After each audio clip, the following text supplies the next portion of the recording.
السلام علیکم ناظرین، امید کرتا ہوں آپ سب خیریت سے ہوگے۔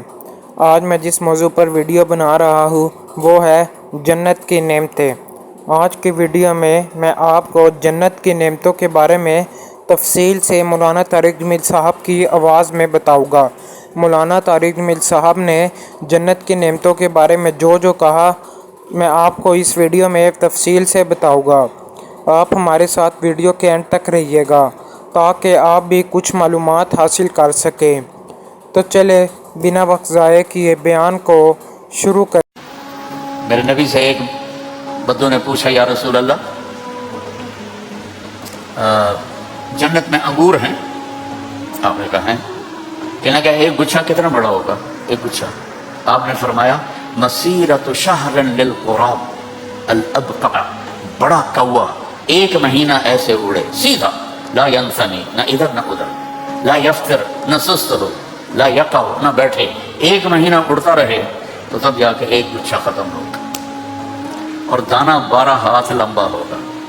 مجلس بھی آ گئی، شراب بھی آ گئی، پھل بھی آ گئے، لحم طیرن بھی آ گئے، ایک کی کمی رہ گئی۔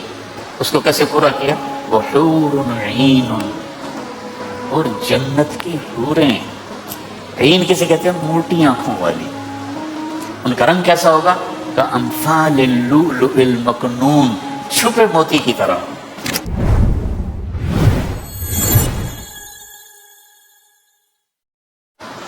ایک جنت کا منظر پیش کرتا ہوں۔ متکئین علی سرر علیہا متقابلین، یطوف علیہم ولدان مخلدون باکواب واباریق وکأس من معین لا یصدعون عنها ولا ينزفون وفاکہۃ مما یتخیرون ولحم طیر مما یشتہون وحور عین کامثال اللؤلؤ المکنون جزاء بما كانوا يعملون لا يسمعون فيها لغوا ولا تاثیما الا قیلا سلاما سلاما۔ سبحان اللہ۔ سورۃ واقعہ۔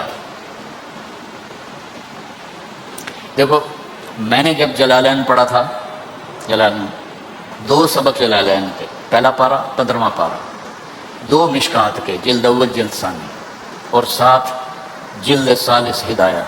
ایسا ہی ہوتا ہے ہاں؟ تو ان کو قرآن کہاں سے سمجھ میں آئے؟ جلالین ویسے ہی تفسیر کی کتاب نہیں ہے، مختصر ترجمہ ہے، اور ہدایہ ثالث ایسی خشک دماغ اڑانے والی کتاب پڑھو تو قرآن سے تمہاری مناسبت پیدا ہو ہی نہیں۔ میں نے تو بعد میں جو کیا جو بھی کیا۔ کتنا بڑا ستم ہے کہ ہم قرآن و حدیث پڑھاتے ہیں، قرآن و حدیث پڑھاتے ہیں، اعدادیہ سے شروع کرتے ہیں آپ لوگ، اور کتنے سال چلتے چلتے چلتے چلتے جب وہ قرآن کا وقت آتا ہے تو 2 سبق، 2 مشکات، 1 ہدایہ، تب خلط عملا صالحا و آخر سیئا۔ ویسے ہی آیت یاد آئے گی، مشکات و آخر سیئا تو نہیں ہے، اللہ معاف کر، نہیں، ہدایہ آخر سیئا۔ لیکن قرآن کے ساتھ جب اتنی چیزیں اکٹھی ہو جائیں گی نہیں پتہ لگے گا، اللہ کی قسم آپ کیا پڑھو۔ اور مولانا جمشید صاحب رحمۃ اللہ علیہ ہمیں پڑھاتے تھے، ان کی تہجد بڑی لمبی ہوتی تھی، اور فجر کے بعد ہی ہمارا سبق ہوتا تھا، تو ہماری تمنا ہوتی تھی کہیں سو جائیں، تو 15-20 منٹ کے بعد سو جاتے تھے، اور ہم دغا دغ 15-20 صفحے پڑھ کے، ہاں بھائی ہو گیا سبق؟ جی ہو گیا، جاؤ۔ یہ ہم نے جلالین پڑھی۔ تو اللہ نے مجھے عربوں کے ساتھ رہ کے ذوق دیا کہ میں دیکھوں تو صحیح کہ میرا اللہ مجھ سے بات کیسے کرتا ہے، اس کا کلام کیسا ہے۔ پھر میرے دل دماغ کے ساری تاریں ہل گئی۔ جنت والے ایسی، یہاں بھی محاقات ہے، ایسے اللہ نقاب کشائی کرتا ہے، تختوں پر بیٹھے ہوئے، قد کتنا ہوگا؟ 60 ہاتھ، 125 فٹ، اسی کے برابر تخت ہوں گے۔ اور میں آپ کو دیکھ رہا ہوں نا، پیچھے نہیں دیکھ رہا، آپ مجھے دیکھ رہے ہیں، پیچھے نہیں دیکھ رہے۔ جنت میں کیا ہوگا؟ میں آگے دیکھ رہا ہوں تو مجھے پیچھے والے بھی نظر آئیں گے، آپ مجھے دیکھ رہے ہیں، آپ کو پیچھے والے بھی نظر آئیں گے، اس طرح گول چکر میں ہوں گے تخت بچھے ہوئے۔ ہر ایک دوسرے کو دیکھ رہا ہو، ہر ایک دوسرے کو دیکھ رہا ہو. اس کی جنت کی حور اس کے سامنے آئے گی، چہرہ سامنے ہے. جب وہ پلٹ کے جائے گی تو بھی چہرہ سامنے رہے گا. اور یہاں چونکہ ایک زمانہ گزرا ہے دوسری راہوں میں بھی، تو وہ لڑکیوں کو گھنگرو پہنا کر، چال سکھا کر، کیسے چلنا ہے، کیسے یہ زمیندار کا دل موہنا ہے، یہ بڑے سیٹھ کا دل موہنا ہے، اس کی چال سکھائی جاتی تھی. یہ میری لایانی ہے، معاف کر دینا چونکہ میں اس سے گزر ہوا ہوں. تو جنت کی حور جب ایک قدم رکھے گی 1,00,000 ناز و نخرے دکھائے گی. ایک قدم میں 1,00,000 ناز و نخرے. اب ہونٹوں پہ مسکراہٹ کیوں ہے؟ جب وہ ایسے آئے گی تو چہرہ سامنے، جب وہ ایسے جائے گی تو چہرہ سامنے. اور میرے نبی نے کہا پتہ ہے کہ ائی بنان تو آتی ہے، ایسا لگتا ہے یہ میرے نبی کی بھی ایسا لگ رہا ہے جیسے جنت کی حور مجھے جام پکڑا رہی ہے. اللہ کی قسم، بے ای بنان تو آتی ہے. ارے تمہیں پتہ ہے کن ہاتھوں سے تمہیں وہ کاس پکڑائے گی؟ لو ان بنانا من بنانہا بدا لغلب ضوءہ ضوء الشمس کما یغلب ضوء الشمس ضوء النجوم.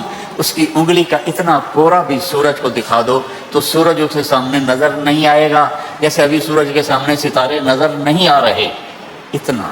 تو ابن عباس فرماتے ہیں جب اس کا یہ حسن ہے چہرہ کیسا ہوگا؟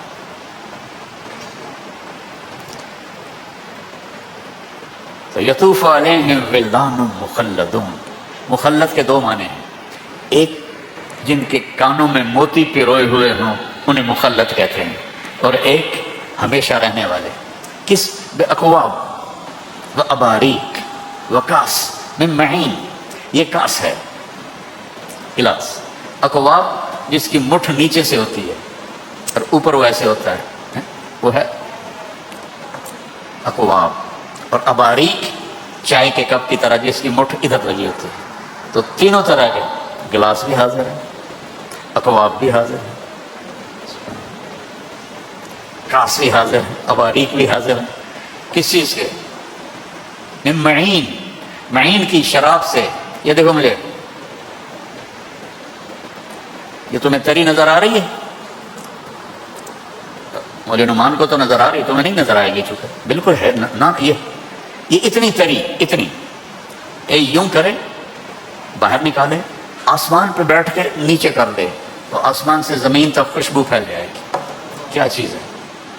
صرف اس کی بلل تری جو جن کو رب پلائے گا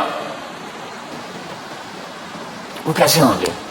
فاکہۃ مما یتخیرون. اچھا پھر ان کی صفت بتائی، لا یصدعون عنہا ولا ینزفون. نہ سر میں درد ہوگا نہ سر چکرائے گا. پھل آئیں گے. میرے نبی سے ایک بدو نے پوچھا یا رسول اللہ جنت میں انگور ہیں؟ آپ نے کہا ہیں. کہنا کہ ایک گچھا کتنا بڑا ہوگا؟ ایک گچھا. آپ نے فرمایا مسیرۃ شہر للغراب الابقع. بڑا کوا 1 مہینہ ایسے اڑے سیدھا، لا ینثنی، نہ ادھر نہ ادھر، لا یفتر، نہ سست ہو، لا یقع، نہ بیٹھے، 1 مہینہ اڑتا رہے تو تب جا کے ایک گچھا ختم ہوگا. اور دانہ 12 ہاتھ لمبا ہوگا.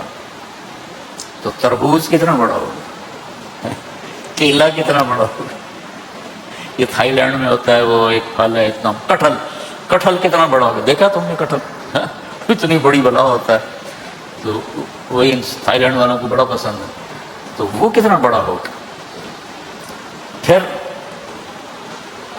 مجلس بھی آ گئی، شراب بھی آ گئی، پھل بھی آ گئے، لحم طیرن بھی آ گئے.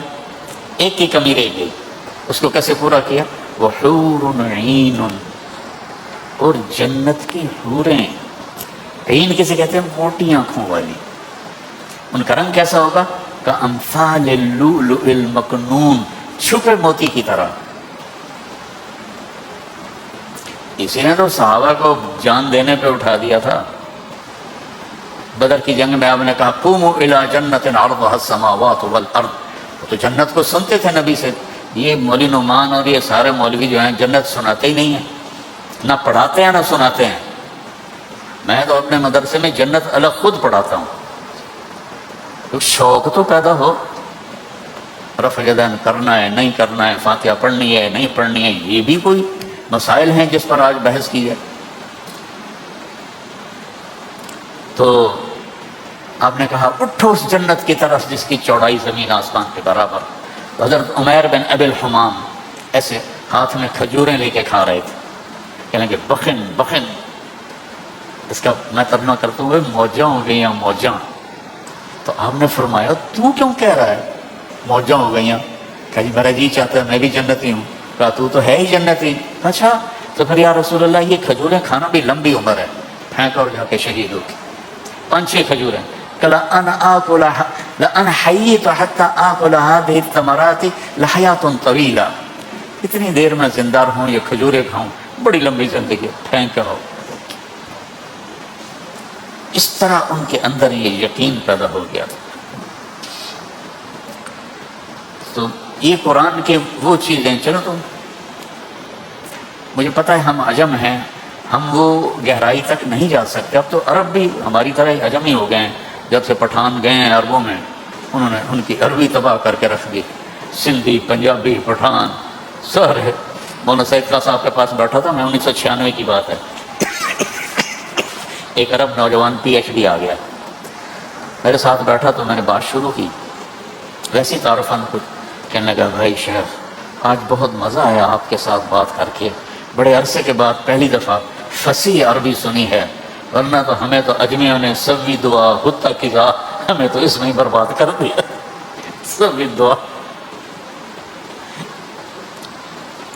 تو میرے عزیزو قرآن سمجھو، قرآن سے جی لگاؤ۔ یہ میں واقعہ سنا کے بس کرتا ہوں۔ آپ کو پتہ ہے کہ 7 معلقہ لٹکے ہوئے تھے بیت اللہ میں، 7 ارب شعراء کا کلام، کہ پتہ نہیں چلتا تھا کہ کون سب سے بہتر ہے۔ قدر بہتری کی طرف گئے ہیں عربی کے علماء امر القیس کے قصیدے کے لیے۔ جب قرآن اترنا شروع ہوا تو سب نے وہ قصیدے اتار دیے۔ امر القیس تو مر چکا تھا، اس کی بہن زندہ تھی، اس سے بھی کہا قریش نے دیکھتی نہیں ہے محمد کا کلام، اتار دے۔